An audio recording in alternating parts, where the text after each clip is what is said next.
अंजनापुर नामक एक सुंदर गांव था। उस गांव में चंटी नामक एक आदमी एक छोटे घर में रहता था। वो घर के यहाँ ही सब्जियों को उगा के उन्हें गांव में बेचता था। वो बहुत ही अच्छा इंसान था और इतना ही नहीं, उसे तरबूज से बहुत प्यार था, इसीलिए वो हमेशा तरबूज बहुत खरीदता था। एक दिन वो सब्जियों को मार्केट में बेचने गांव जाता है।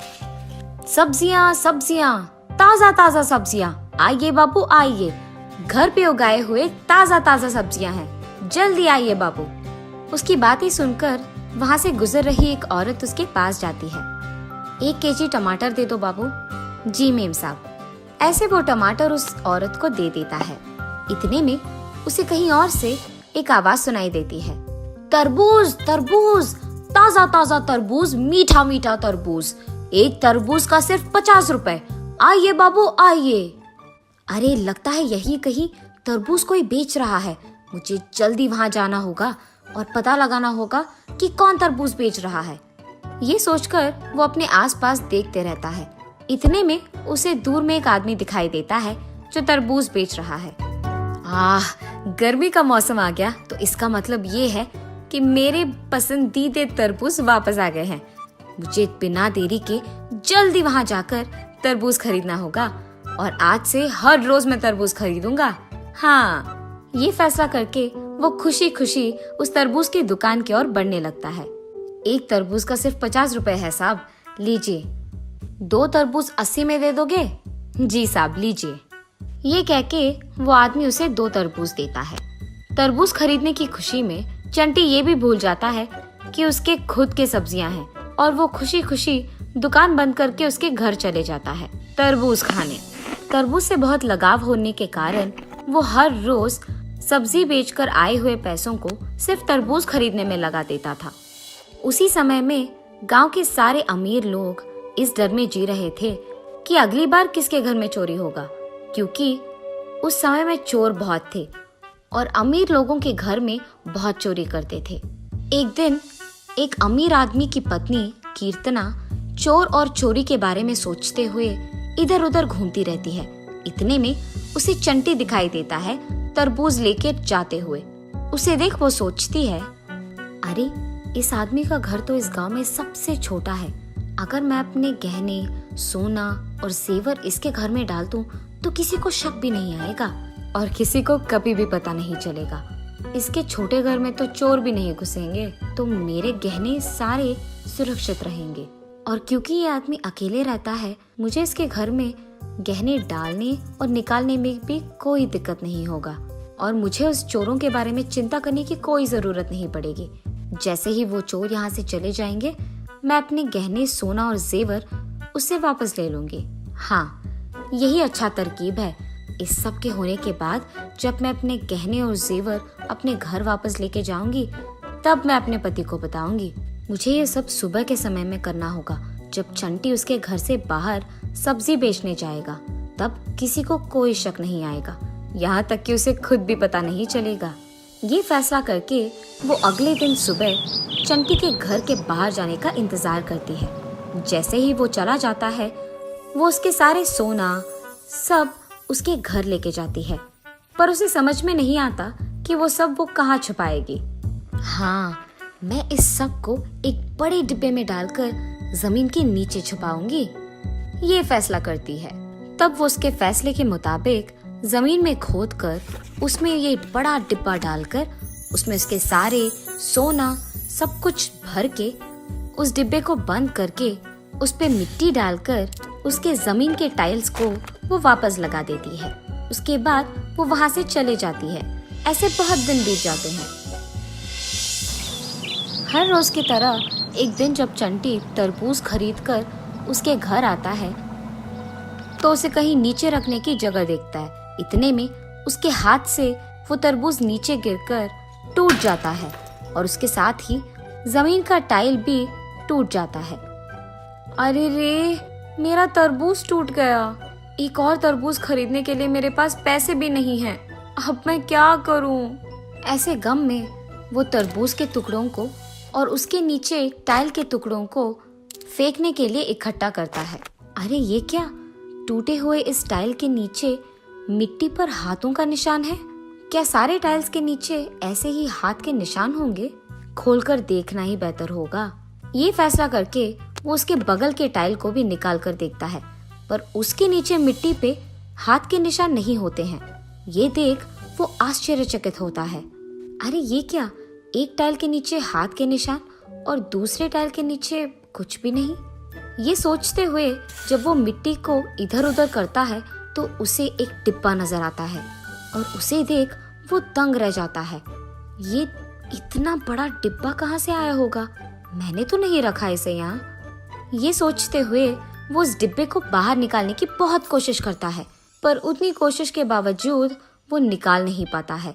हार मानकर वो डिब्बे को खोल ही लेता है। डिब्बे के अंदर सोना, जेवर और गहने देख वो एकदम चौंक जाता है। बाप रे, इतना सारा सोना मैंने तो अपनी जिंदगी में कभी नहीं देखा है, और ये सब मेरे घर के नीचे मिलना तो एकदम आश्चर्यचकित है। ये सब देखकर तो मुझे विश्वास ही नहीं हो रहा है कि मेरे घर के नीचे ये सब मिला है। तरबूज नीचे गिरने के कारण ही मुझे इसके बारे में पता भी चला है, वरना शायद कभी पता नहीं चलता। इन पैसों के साथ तो मैं आराम से जी पाऊंगा। मुझे सब्जी बेचने की कोई जरूरत नहीं पड़ेगी और मेरा मनपसंद तरबूज मैं हर रोज खरीद पाऊंगा।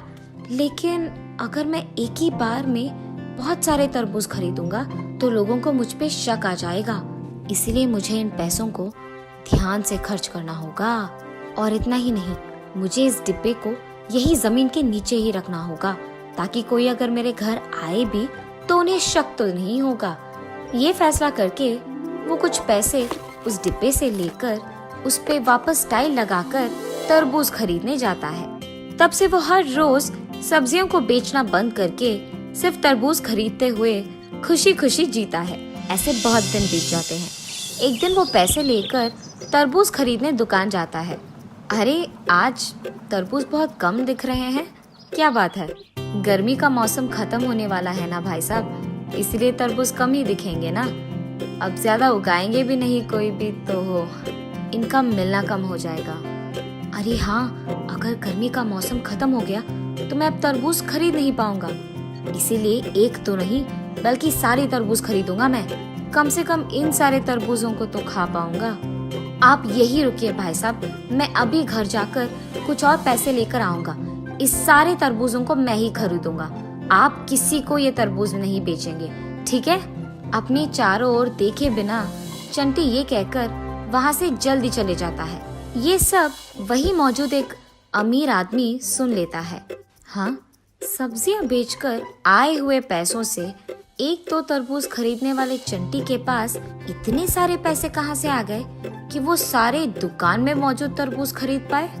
दाल में कुछ तो काला है, इसलिए मैं इसका पीछा करके इसके घर तक जाऊंगा और देखूंगा कि इसे इतने सारे पैसे कहाँ से आ रहे हैं। उसके फैसले के मुताबिक ही वो चंटी को दिखे बिना उसका पीछा करके उसके घर पहुंचकर खिड़की से वो जो भी कर रहा है देख लेता है।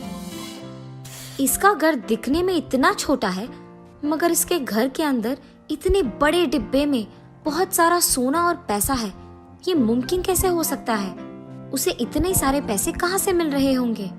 लगातार पैसे निकालने के बाद भी वो डिब्बा बिल्कुल भरा दिख रहा है। मतलब क्या वो एक जादुई डिब्बा है? इसके घर के बाहर जाने के बाद मुझे तुरंत उस डिब्बे को खोलकर देखना ही होगा। थोड़ी देर बाद उस डिब्बे से पैसे लेकर चंटी तरबूज खरीदने दुकान जाता है और उसके जाने के तुरंत बाद अमीर आदमी चंटी के घर में घुसकर उसके डिब्बे को खोलकर देख लेता है। उतने सारे पैसे को देख वो बहुत खुश हो जाता है और उस डिब्बे को उठाने की बहुत कोशिश करता है, पर डिब्बा भारी होने के कारण नहीं आता है। जितना भी कोशिश करूं, इस डिब्बे को मैं उठा नहीं पाऊंगा। इससे बेहतर यही है कि इस सारे पैसे को मैं लेकर जाऊं यहाँ से।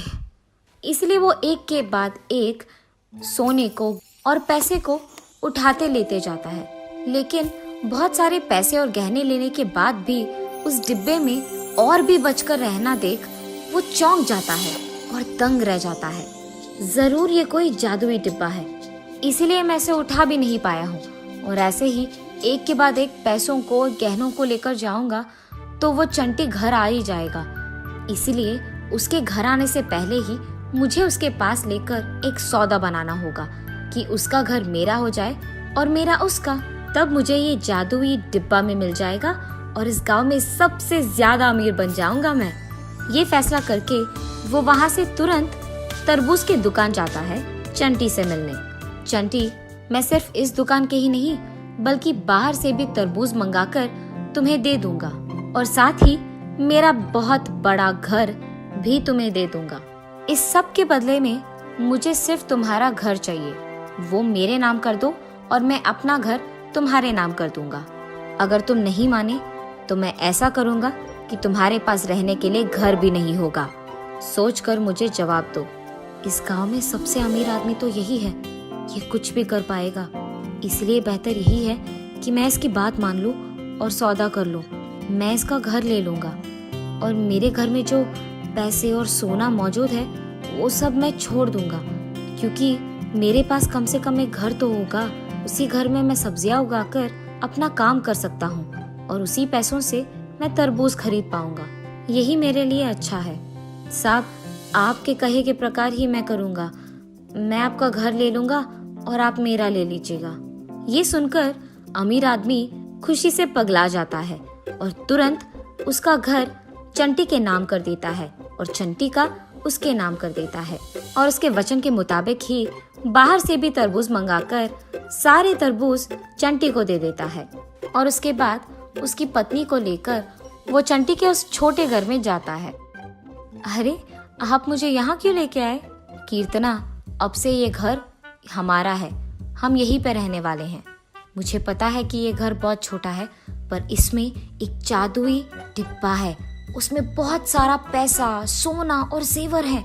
ऐसे वो जो कुछ भी हुआ कीर्तना को बताता है। ये सुनकर कीर्तना हैरान हो जाती है। हाय भगवान, मुझे बताए बिना आपने क्या कर दिया जी? ये कोई जादुई डिब्बा नहीं है। इस सब में जो सोना, गहने और जेवर मौजूद है ये सब हमारे ही है। मैंने ही इस डिब्बा को यहाँ लगाया है जी। गांव में हो रहे चोरी से बचने के लिए मैंने ये सब किया है। मैंने सोचा उन चोरों के जाने के बाद मैं पैसे लेकर वापस आ जाऊंगी और तब मैं आपको ये सब समझाऊंगी। मुझे आपको पहले ही बोल देना था, ये सब मेरी गलती है। बाप रे, ये क्या हो गया? मैंने भी पैसों की लालच में अपना घर उसके नाम और उसका घर मेरे नाम कर दिया। अब मैं उसे वापस कभी नहीं ले पाऊंगा। ऐसे सोचते हुए दोनों पति पत्नी दुखी बैठते हैं। सुनिए, जो हो गया सो हो गया, अब हम इसके बारे में कुछ नहीं कर सकते हैं। ये तो अच्छा हुआ कि हमारे पैसे, सोना और गहने हमारे पास ही है। इसका मूल्य ज्यादा है। कम से कम अब आप लालची मत बनिए और सोच समझकर फैसले लीजिए, और मैं भी आपको बिन बताए कुछ भी नहीं करूंगी। ये फैसला करके दोनों हार मानकर उनके पास मौजूद पैसों से एक और बड़ा घर खरीदकर उसमें रहना शुरू करते हैं। और जब भी वो चंटी को देखते हैं दुख से निराश होते हैं, और दूसरी तरफ चंटी उसके बड़े घर में खुशी से रहते हुए, सब्जी उगाते हुए और उन्हें बेचते हुए खुशी खुशी जी लेता है।